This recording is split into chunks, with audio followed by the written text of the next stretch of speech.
Hey everybody, this is Heidi from the blog Hands Occupied, here today with a crochet tutorial for Blitsy. The garland behind me is what we're going to make today. It's great for the holidays, or you can customize it with any color for any event you can think of.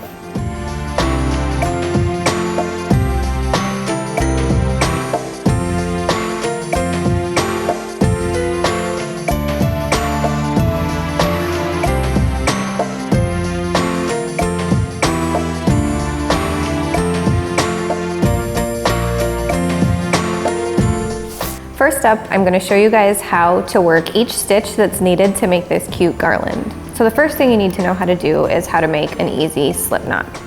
So you take your yarn and hold it in your non-working hand. Leave a little bit of a tail. Then take the working end of your yarn and wrap it around your two fingers, crossing it over. Then put the working tail of your yarn in the palm of your hand along with that initial tail and close your fingers. Then grab your crochet hook and reach through that furthest out loop and hook the second loop, pulling it through. Pull your fingers back through, and as you pull on that loop, your slip knot is formed. And you'll know it's a slip knot if you can pull the loop bigger and smaller really easily. Next, you'll need to know how to do a basic chain stitch. Once you have your slip knot on your hook, you'll take your working yarn and wrap it over the front of the hook, catching the working yarn with the hook of your hook on the way back through, and pull it through that slip knot loop. Then for the next link in the chain, you'll use your working yarn again, wrap it over the front of your hook once more, catch it, bring it back through the loop, and you've got yourself a basic chain stitch. The main stitch you'll be using in this garland project is the single crochet stitch. And just like it sounds, it involves working one loop as you crochet. So let me show you what that means. On my hook here, I've got one row of single crochet done in a foundation chain of just a few stitches. To work the single crochet, we've already got our single loop on our hook. What we're going to do is dive our hook into the first stitch. So see that V that I'm pointing my hook through? That's what you're aiming for when you work a single crochet stitch. So we'll dive into that V, wrap our working yarn over our hook, catch the yarn on the way back. Now there are two loops on our hook.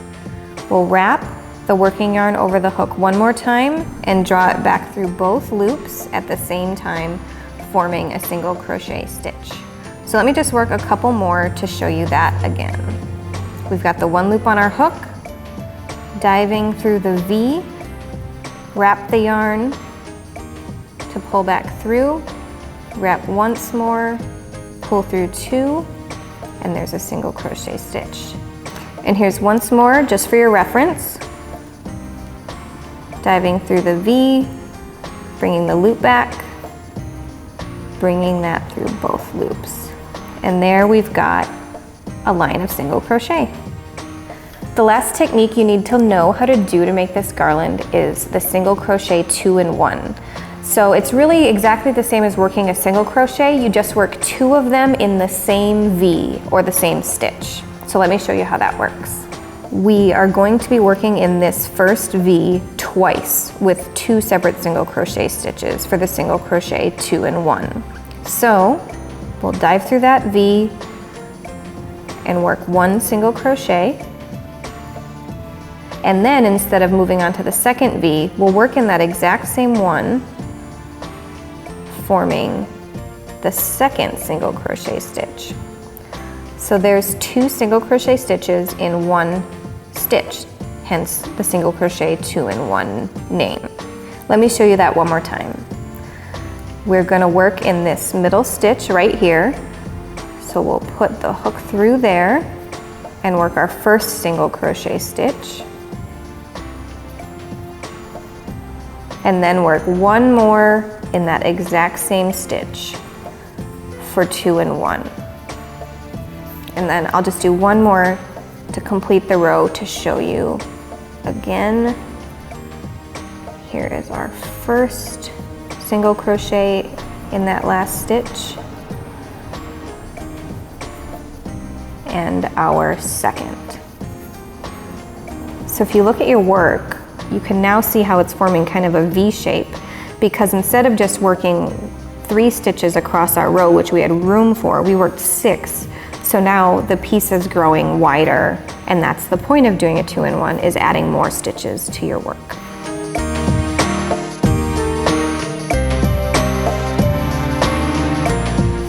Now that I've shown you how to do each technique needed to make this garland, let's go ahead and make it. So we've got a slip knot on our hook, and we're gonna start by chaining 2. There's 1, and there's 2. Next, we're going to single crochet 1 stitch in the second chain from the hook. So there's the first chain, and there's the second chain. We're gonna aim for that second one. So we will take our hook through that V, and since this is just in the foundation chain, you gotta be a little careful to go through the V only. Wrap your yarn to form your single crochet. And the point of our first triangle has been created. Next, we're going to chain 1 and turn our work so we can do the next row. To turn your work, you just turn it like the page of a book, kind of like a little twist or a pivot. Then we'll work 2 single crochets in 1 stitch to start growing our triangle. And there's only 1 stitch to work in, so this is pretty easy. We're going to put our hook through that 1 stitch, single crochet once, then twice in that same spot, and that's our second row. Then we will chain 1 and turn once again, and we're ready for row 3. Every row starting at row 3 is worked the same. So in the first stitch of row 3, we will work a 2-in-1. There's 1 and 2-in-1. And then we will single crochet across the rest of the stitches in the row. In this case, there's only 1 more stitch, so that's pretty easy. And we'll single crochet, which finishes out the 3rd row. Then, as usual, we'll chain and turn at the end of that row. For demonstration's sake, I'll show you how to work rows 4 and 5, just so you can see how your triangle begins to grow. Again, we do a 2-in-1 in the first stitch of every row.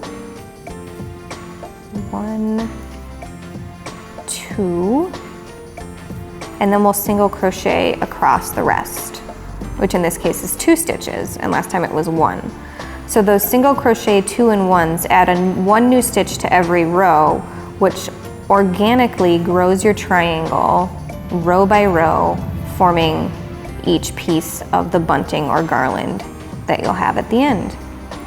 Again, and chain and turn. Here's row 5, worked just like 3 and 4, but with a couple more stitches as the triangle's grown.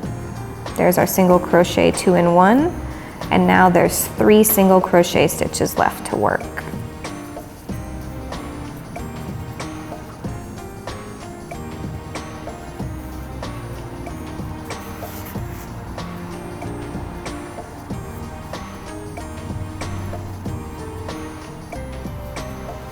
Chain 1 and turn to get ready for the next row.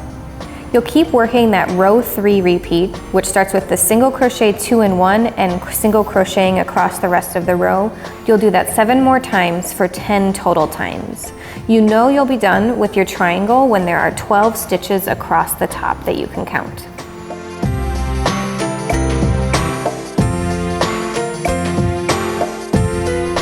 To take your triangles to the next level, you can incorporate another color for color blocking or fun candy cane stripes for the holidays. The first thing you need to do to form a stripe is to break the yarn you're working with first. So easy, you just cut it with the scissors, and then you've got this long tail. Now I can take my hook and put it in that first stitch. And so for this row, just like all of the rows after row 3 of the triangle, we're starting with a single crochet 2-in-1. But in this case, instead of wrapping the red yarn over, we're introducing a new color. So you lasso that white yarn over your hook and draw it through. So now you've got a red loop and a white loop on your hook, and then leaving the red and white tails just hanging at the back. Grab your white working yarn, wrap it over your hook, draw it through the 2 loops to finish the first single crochet. Then keep working, just ignoring all these tails over here. It's the same pattern as before, you're just using another color. So I'm doing the second single crochet of my 2-in-1, and then I just simply work across the row just like it was any other row. The only difference is that I'm working with a different color yarn than before. What you can do as you work to weave your tails in and save you some time at the end is if we go back a little bit to this first step. So you'll grab those 2 tails and place them between the working yarn and your hook. So you'll go under the tails through that stitch and wrap your working yarn like normal. Go back under all those tails in that working yarn, or with that working yarn, and crochet around them. Once you've done that first stitch, you've locked in those tails and you can keep working. Just keep working around the tails on that first row of the new color, and this will save you a lot of work weaving in ends later. It also pretty invisibly incorporates the new color without having to do a whole lot of fancy crochet footwork, so to speak. So as we keep working across this row, you can see that I just keep sweeping under those tails and through the stitch, locking those tails in the row. At the end of the row, we can cut those tails, and they're already woven into our work almost invisibly, which is really great. So that's how you do a color change in a crochet triangle. I'm going to keep working to finish this color block triangle, but then we'll come back at the end and I'll show you how to weave in the tails.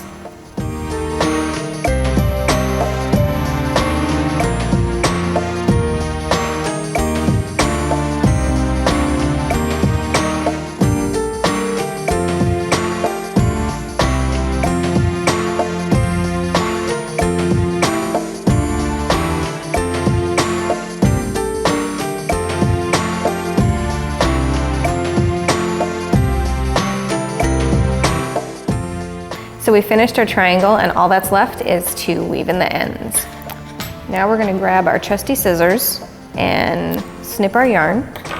Then we're going to draw, we'll do one more yarn over and pull that tail through, and it forms a really convenient knot. That's one of the really nice things about crochet, is how easy it is to finish off a project. Then we'll use our crochet hook to pull that tail through all of these stitches. You don't have to go all the way across since it's knotted.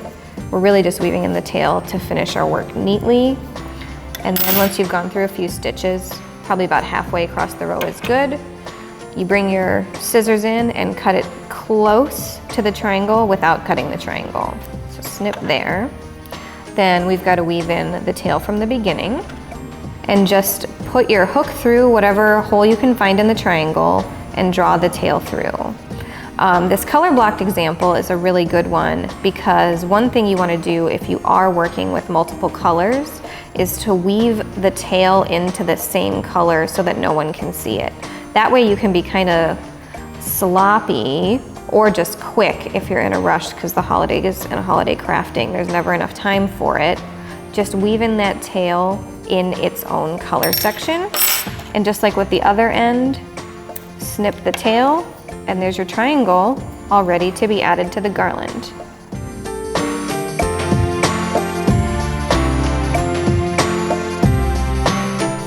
All that's left to do is assemble your triangles into a cute garland.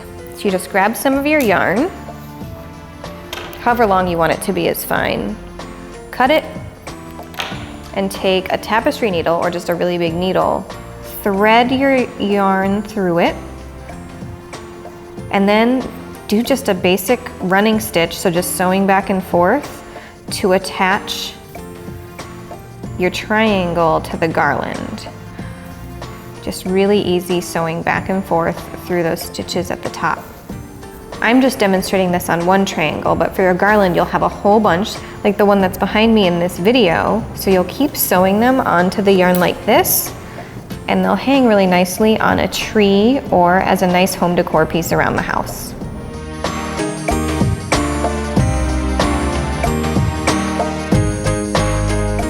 So today we've learned a handful of beginner crochet stitches, how to form a crochet triangle, incorporate colors, and get creative like the garland behind me. There's so many possibilities for customizing these triangles and this garland for any event.